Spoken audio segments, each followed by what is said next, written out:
CTET with फरा या YouTube चॅनलमध्ये तुम्हा सर्वांचे पुन्हा एकदा मनापासून स्वागत करते।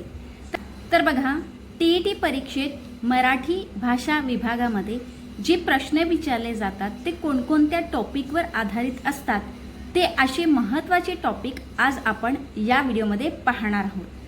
तर व्हिडिओ पूर्ण बघायचा आहे, कारण हा एक व्हिडिओ तुम्हाला मराठी भाषा विभागामध्ये 30 पैकी 30 मार्क नक्कीच मिळवून देऊ शकतो। तर मैत्रिणींनो, TET परीक्षा तुम्हाला एका प्रयत्नात पास व्हायची असेल तर दोन गोष्टींवरती भर देणे अतिशय महत्त्वाचं आहे। एक मराठी भाषा विभाग आणि दुसरा इंग्रजी भाषा विभाग। तर आपण या व्हिडिओमध्ये मराठी भाषा विभागामध्ये जे महत्त्वाचे टॉपिक्स आहेत ते सर्व महत्त्वाचे टॉपिक कोणकोणते असतात हे आपण या व्हिडिओमध्ये पाहणार आहोत।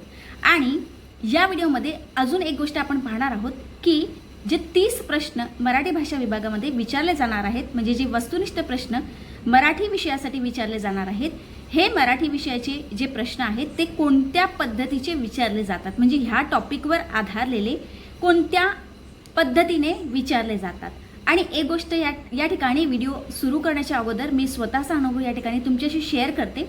कारण बघा, TET परीक्षा जर पास व्हायची असेल ना, तर एक एक प्रश्न हा इतका महत्त्वाचा आहे। मग तो बालमानसशास्त्राचा असो, मराठी विषयाचा असो, इंग्रजी विषयाचा असो किंवा सामाजिक शास्त्र किंवा गणित आणि विज्ञानाचा असो, एक एक प्रश्न हा खूप महत्त्वाचा असतो। मी मान्य करते की आपल्याकडे वेळ कमी असतो, पण बघा, जर तुम्ही वेळेचं नियोजन केलं आणि प्रश्न तुम्ही जर नीट वाचला आणि त्याचं उत्तर जर तुमचा व्यवस्थित तुम्ही जर अभ्यास केलेला असेल, तर उत्तरं देताना मात्र तुम्ही चुकणार नाहीत ह्याची दक्षता जर आपण घेतली, प्रश्न नीट वाचला, उत्तर समजून घेतलं, तर या ठिकाणी म्हणजे आपण व्यवस्थित उत्तर दिलं तर आपण एका प्रयत्नात या ठिकाणी TET परीक्षा पास करू शकतो।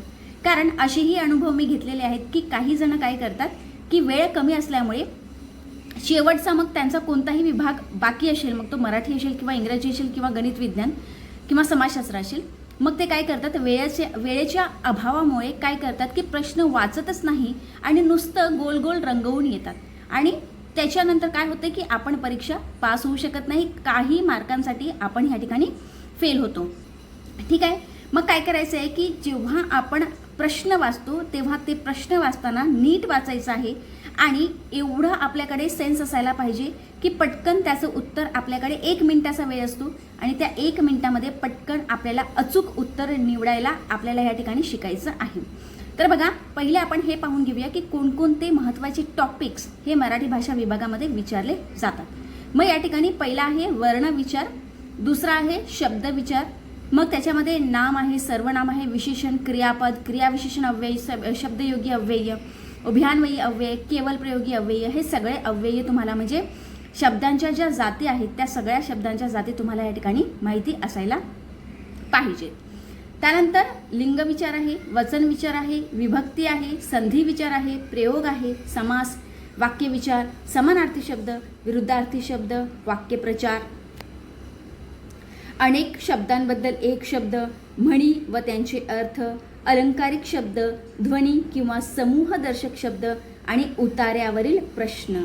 ह्या सगळ्या टॉपिकचा जर आपण नीट अभ्यास करून गेलो तर 100% मी गॅरंटी देते की आपल्याला मराठी भाषा विभागामध्ये 30 पैकी 30 प्रश्न या ठिकाणी आपल्याला व्यवस्थित सोडवता येणार आहेत आणि 30 पैकी 30 मार्क आपल्याला या ठिकाणी नक्कीच भेटणार आहेत। पण हे सगळे टॉपिक्स, ह्याचा सखोल अभ्यास आपल्याकडे असायला पाहिजे।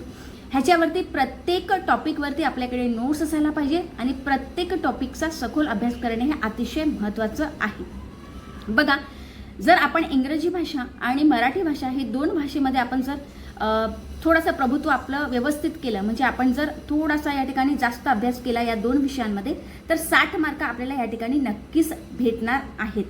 ठीक आहे, म्हणजे 60 मार्क तुमचे या ठिकाणी फिक्स होणार आहेत 150 पैकी। तर बघा, हे सगळे टॉपिक अतिशय महत्त्वाचे आहेत। या टॉपिकपैकी आपण या ठिकाणी जो 8वा टॉपिक दिसतो आहे समास, हे आज आपण या व्हिडिओमध्ये शिकणार आहोत। अतिशय सोप्या पद्धतीने मी तुम्हाला समास या ठिकाणी सांगणार आहे की आपण समास कशा पद्धतीने समास ओळखायचं आहे। तर चला पाहून घेऊया माझ्याकडे कोणकोणते नोट्स आहेत आणि कशा पद्धतीने मी समासाचा अभ्यास केलेला होता। तर बघा, पहिले आपण समास म्हणजे काय ते पाहून घेऊया। शब्दांच्या एकत्रीकरणास समास असे म्हणतात. शब्दांच्या एकत्रीकरणास समास असे म्हणतात. मग आता आपण प्रकार पटापट पाहून घेऊया. पहिला प्रकार आहे अव्ययीभाव समास. मग यातील पहिले पद महत्त्वाचे असते. या सामासिक शब्दाचा वापर क्रिया विशेषणासारखा केला जातो. म्हणजे तुम्हाला जर एखादा शब्द दिला असेल आणि तो समास ओळखायला जर तुम्हाला सांगितला प्रश्न, तर या ठिकाणी आपल्याला समास माहिती असणे खूप गरजेचे आहे. मग अव्ययीभाव समासामध्ये पहिले पद जे असते ते अतिशय महत्त्वाचे असते. उदाहरणार्थ या ठिकाणी दिलेलं आहे की यथाशक्ती. यथाशक्ती म्हणजे काय, तर शक्तीप्रमाणे. तर बघा, शक्ती हा जो पहिला शब्द आहे तो या ठिकाणी अतिशय महत्त्वाचा आहे. कारण प्रमाणे हा शब्द दुसरा आहे आणि तो एवढा महत्त्वाचा नाही आहे. म्हणजे पहिला जो पद आहे या ठिकाणी यथाशक्तीमध्ये तो अतिशय महत्त्वाचा आहे. पण एक गोष्ट लक्षात ठेवायची आहे की समास ह्याच्यावरती जर प्रश्न विचारला तर शब्दाची फोड करणे आपल्याला यायला पाहिजे. जर आपण नीट शब्दाची फोड केली तर आपल्याला समास ओळखणे हे अतिशय सोपं जाणार आहे. त्याच्यानंतर या ठिकाणी आहे आज जन्म. म्हणजे जन्मापासून, म्हणजे पहिलं पद या ठिकाणी महत्त्वाचं झालं की नाही. जन्मापासून म्हणजे पहिलं पद हे महत्त्वाचं झालं. म्हणजे एकच गोष्ट लक्षात ठेवायची आहे की अव्ययीभाव समासामध्ये पहिला जो पद असतो तो अतिशय महत्त्वाचा असतो. मी अभ्यास कसा केलेला होता की अव्ययीभाव समास हे डोक्यात तर बसून गेलेलं होतं की पहिलं पद हे महत्त्वाचं असते आणि त्याचा वापर क्रियाविशेषणासारखा केला जातो. पण हे जे उदाहरण आहे तर भरपूर अशी उदाहरणं मी काय केलेली होती, वाचून गेलेली होती, जेणेकरून आपल्याला त्या ठिकाणी आपला वेळ वाया जाऊ नये आणि आपल्याला पटकन उत्तर यायला पाहिजे. दुसरा आहे तत्पुरुष समास. या समासात दुसरे पद महत्त्वाचे असते. आता तत्पुरुष समासामध्ये दुसरे जे पद असते ते महत्त्वाचे असते. उदाहरणार्थ तोंड पाठ. मग तोंडाने काय, पाठ. विद्याभ्यास. मग विद्येचा काय, अभ्यास. राम शरण. मग रामाला काय, शरण. मग दुसरा जो पद आहे या ठिकाणी दुसरे पद हे खूप महत्त्वाचे आहे, म्हणून तो तत्पुरुष समास होणार आहे. त्याच्यानंतर त्याचाच प्रकार आहे कर्मधारीय समास. तर बघा, कर्मधारीय समासामध्ये दोन्ही पदांची प्रथमा विभक्ती असून दोन्ही पदांमधील संबंध विशेषण व विशेष्य किंवा उपमान व उपमेय अशा प्रकारचा असतो.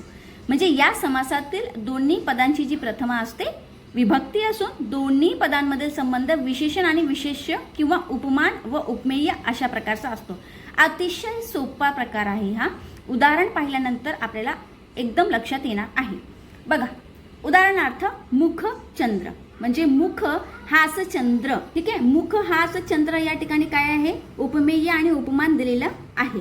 म्हणजे तो कोणता समास होणार आहे, तर कर्मधारीय समास होणार आहे. तर बघा, दुसरं उदाहरण आहे महादेव. म्हणजे महान असा देव. या ठिकाणी सुद्धा उपमान व उपमेय आलेला आहे, म्हणजे तो कर्मधारीय समास होणार आहे.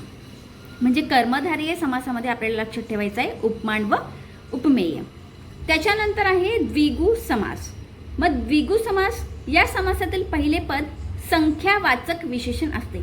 एकच गोष्ट या ठिकाणी लक्षात ठेवायची आहे की जर फोड करताना, म्हणजे त्या शब्दाची फोड करताना जर संख्या आली, ठीक आहे. उदाहरणार्थ पंचवटी म्हणजे काय, तर 5 वडांचा समूह. म्हणजे संख्या आली की नाही 5, तर 5 ही संख्या आली म्हणून तो कोणता समास होणार आहे, तर द्विगु समास होणार आहे. हे अतिशय सोपं आहे. बघा, लक्षात ठेवलं तर ते आपल्याला अतिशय सोपं जाणार आहे आणि उत्तर सोडवताना पण आपल्याला वेळ लागणार नाही.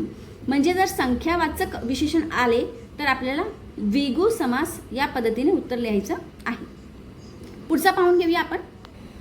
त्यानंतर आहे द्वंद्व समास. हा समास पण अतिशय सोपा आहे ओळखण्यासाठी.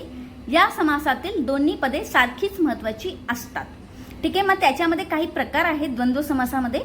तर पहिला प्रकार आहे इतरेतर द्वंद्व. या समासाचा विग्रह करताना आणि किंवा व या उभयान्वयी अव्ययांचा उपयोग करावा लागतो. म्हणजे हा समास जो आहे, ह्या समासाचे जे शब्द असतात तर या समासामध्ये विग्रह म्हणजे शब्दाचा विग्रह करताना आणि व या उभयान्वयी अव्ययाचा उपयोग केला जातो. मग त्याला आपण इतरेतर द्वंद्व असे म्हणतात, म्हणजेच द्वंद्व समास असे म्हणतात. उदाहरणार्थ स्त्री पुरुष. स्त्री व पुरुष. किंवा एक उदाहरण अजून घेऊया, आई वडील. आई आणि वडील. बघा, स्त्री पुरुष दोन्ही शब्द महत्त्वाचे आहेत, दोन्ही पदे महत्त्वाची आहेत. आई वडील दोन्ही पदे महत्त्वाची आहेत. आणि फोड करताना आणि व हे आपल्याला या ठिकाणी उभयान्वयी अव्ययाचा उपयोग करावा लागतो, म्हणजे त्यालाच आपण इतरेतर द्वंद्व समास असे म्हणतो. त्यानंतर आहे वैकल्पिक द्वंद्व. हे सगळे द्वंद्व समासाचेच काय आहेत, प्रकार आहेत. वैकल्पिक द्वंद्व ह्याच्यामध्ये अथवा किंवा वा लक्षात ठेवायचं आहे. अथवा किंवा वा. खरे खोटे, खरे किंवा खोटे, म्हणजे जर शब्दाची फोड करताना अथवा किंवा वा असे उभयान्वयी शब्द आले तर आपल्याला पटकन लक्षात घ्यायला पाहिजे की हा वैकल्पिक द्वंद्व समास आहे. त्याच्यानंतर आहे समाहार द्वंद्व. आणखी काही बाबींचा समावेश, म्हणजे उदाहरणार्थ मीठ मसाला. मग मीठ मसाला म्हटल्यावर फक्त मीठ मसाला येणार आहे का, तर नाही, मसाल्यामध्ये काही गोष्टी अजून ॲड होणार आहेत. उदाहरणार्थ मीठ मसाला व इतर पदार्थ, म्हणजे मसाल्यामध्ये इतर पदार्थ सुद्धा येतात, मग त्यालाच आपण समाहार द्वंद्व असे म्हणतात. आणि त्याच्यानंतर आहे बहुव्रीही समास. तर हा जो समास आहे या समासातील दोन्ही शब्दांमुळे तिसऱ्याच बाबींचा बोध होतो, म्हणजे दोन्ही पदे महत्त्वाची नाही आहेत, त्या दोन्ही पदांमुळे तिसऱ्याच काहीतरी बाबींचा जो बोध आहे तो या ठिकाणी होणार आहे, म्हणजे दोन्ही पदे महत्त्वाची नसणार आहेत. उदाहरणार्थ नीलकंठ, निळा आहे कंठ ज्याचा असा तो. ठीक आहे, म्हणजे तिसऱ्याच बाबीचा समावेश झाला की नाही, तिसऱ्याच बाबीचा बोध झाला की नाही. मग जर तिसऱ्याच बाबीचा बोध होत असेल, पहिलं पद पण नाही आहे, दुसरं पद पण महत्त्वाचं नाही, तर तिसऱ्याच कोणत्या तरी बाबीचा समावेश किंवा तिसऱ्याच बाबींचा बोध होत असेल तर तो बहुव्रीही समास या ठिकाणी आपल्याला सांगता येणार आहे. उदाहरणार्थ नीलकंठ, निळा आहे कंठ ज्याचा असा तो. तर अशा पद्धतीने आज आपण समासाचे हे जे प्रकार आहेत ते या ठिकाणी पाहिलेले आहेत. बघा, हा व्हिडिओ अतिशय महत्त्वाचा आहे. 1 मार्क आपले या ठिकाणी जर तुम्ही समास व्यवस्थित अभ्यास करून गेलेत तर तुमचा 1 मार्क TET परीक्षेमध्ये नक्कीच हा फिक्स होणार आहे विद्यार्थी. बघा, 1 मार्क सुद्धा आपल्यासाठी खूप महत्त्वाचा असतो. काही अशी पण लोक मी पाहिलेली आहेत, अशी पण शिक्षक मी पाहिलेले आहेत जे एकेका मार्कासाठी हे फेल झालेले आहेत किंवा TET उत्तीर्ण त्यांना करता आली नाही 1 मार्कांसाठी. म्हणून 1 मार्क आपला हा वाया जायला नको, म्हणून एकेका मार्कासाठी आपला जो एक टॉपिक आहे तो अतिशय सखोल अभ्यास करून मगच आपल्याला TET परीक्षा द्यायची आहे. तर आशा करते की हा व्हिडिओ तुम्हाला महत्त्वपूर्ण ठरला असेल, आवडला असेल, आणि आवडला असेल तर लाईक आणि शेअर करा, आणि हो, माझ्या चॅनलला सबस्क्राईब करा, आणि असाच तुमचा सपोर्ट माझ्यासोबत असू द्या. भेटूया आपण नेक्स्ट व्हिडिओमध्ये. धन्यवाद.